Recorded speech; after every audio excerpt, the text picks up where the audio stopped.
Saudara, kali ini akan membahas slide yang berjudul menggunakan tangan satwa menasihati Homo sapiens itu dengan menyampaikan ironi, gitu ya. Mengapa demikian? Kearifan kuno itu dalam menyampaikan nasihat-nasihatnya, ya kan? Nah, ini lantaran di dunia saat ini ada 4.000 agama itu. Mereka mempunyai kitabnya masing-masing dan tokohnya sendiri, ya kan? Dan kitabnya itu kalau ditaruh di rak buku ya aman-aman aja. Tapi ketika menjadi gerakan, dianut oleh manusia, mulai timbul gesekan. Setiap kali ya dengan peperangan, sehingga terus-menerus terjadi balas dendam itu. Konsepnya bagus lah, mengatakan dengan slogan jangan sampai kita lupa masa lalu. Ya. Nah, lalu ya kita lihat tuh perangnya nggak ketahuan juntrungannya tuh selama bertahun-tahun tuh, kan ratusan ribuan tahun ya masih diulang lagi. Nah, menarik sekali adalah kearifan kuno ini. Dia menggunakan pendekatan melalui tangan-tangan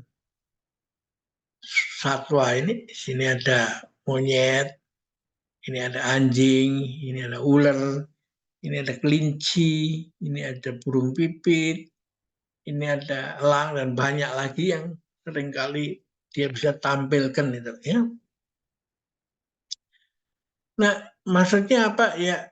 Kalau kita mengatakan agama ini jelek atau ini lebih bagus, ini apa segala, ya lalu akan terjadi gesekan itu.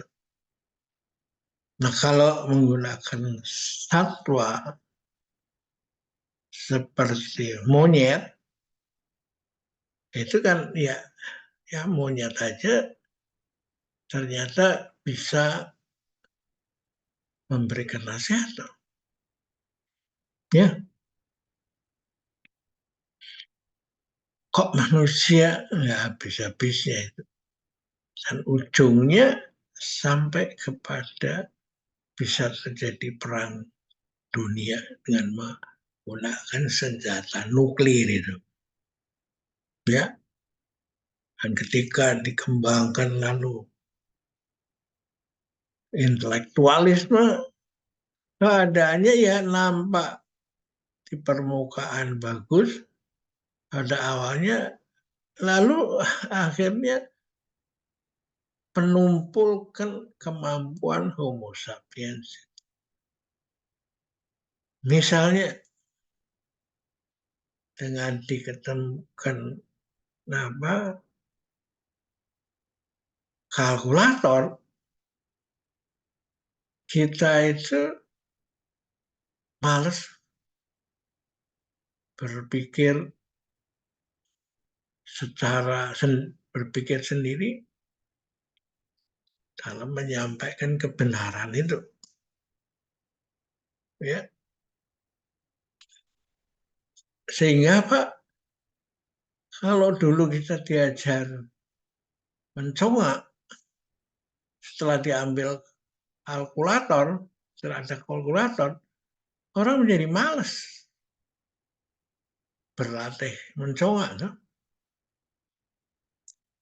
Akhirnya kalau kita belanja ke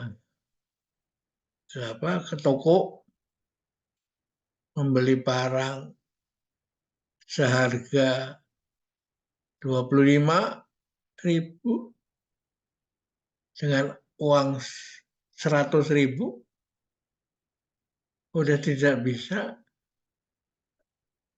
spontan lagi. Si pelayan itu mengambil kalkulator itu. Saya kalau lihat kesel. Dulu kita diajar menulis halus itu dengan buku tebal tipis itu ya. Lalu setelah diketemukan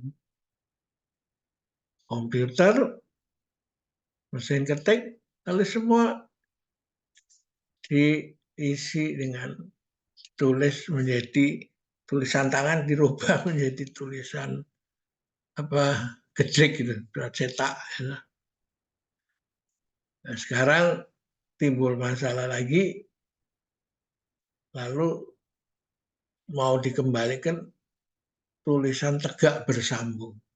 Karena hidup ini kan bersambung, bukan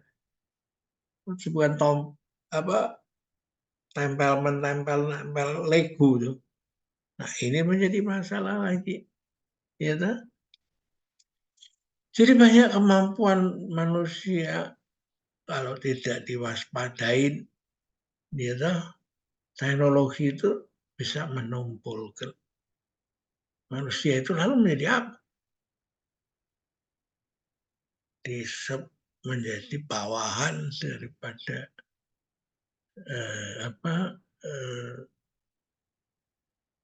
teknologi yang ditemukan itu. Seperti teknologi informasi membuat barang-barang yang tidak benar, hal-hal yang tidak benar, kalau diberitakan berulang-ulang akan menjadi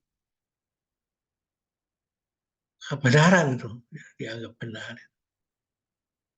Lalu teknologi mengajarkan, memungkinkan kita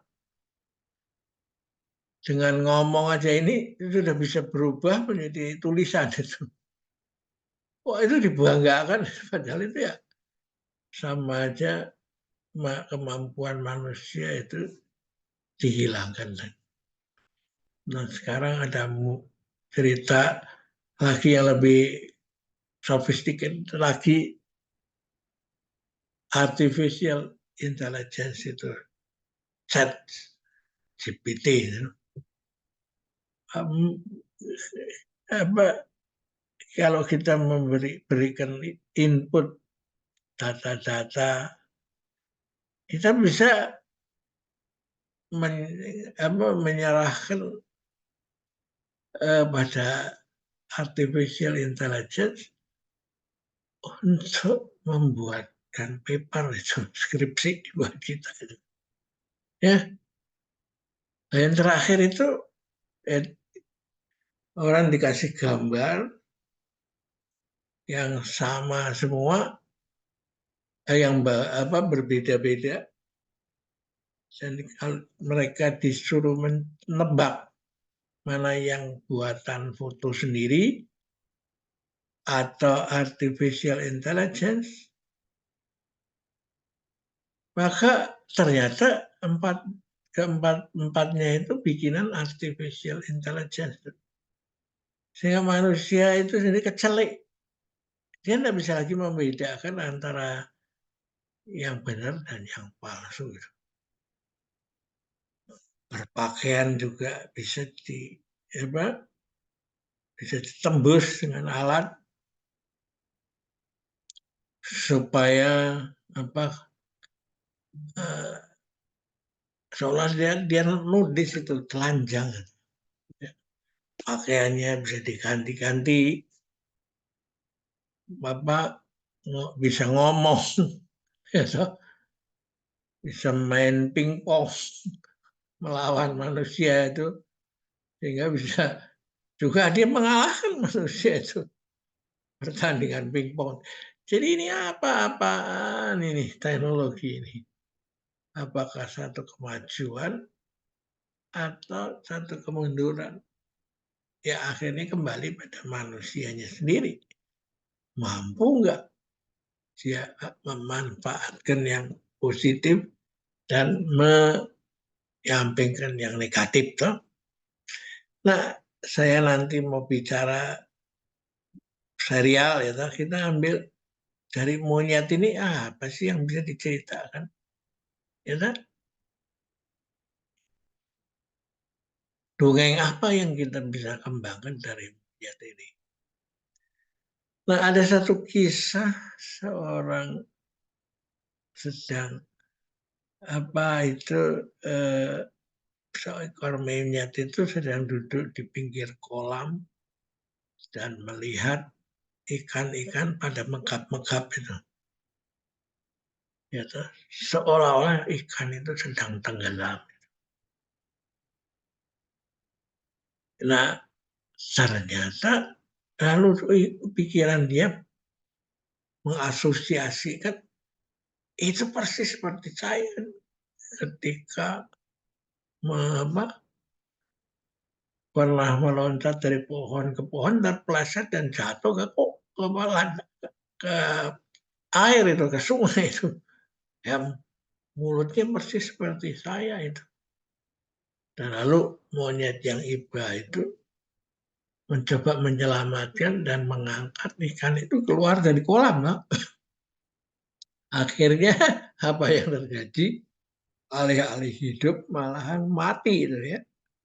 Kita akhirin dulu pertemuan, nanti bertemu lain kali dilanjutkan ya.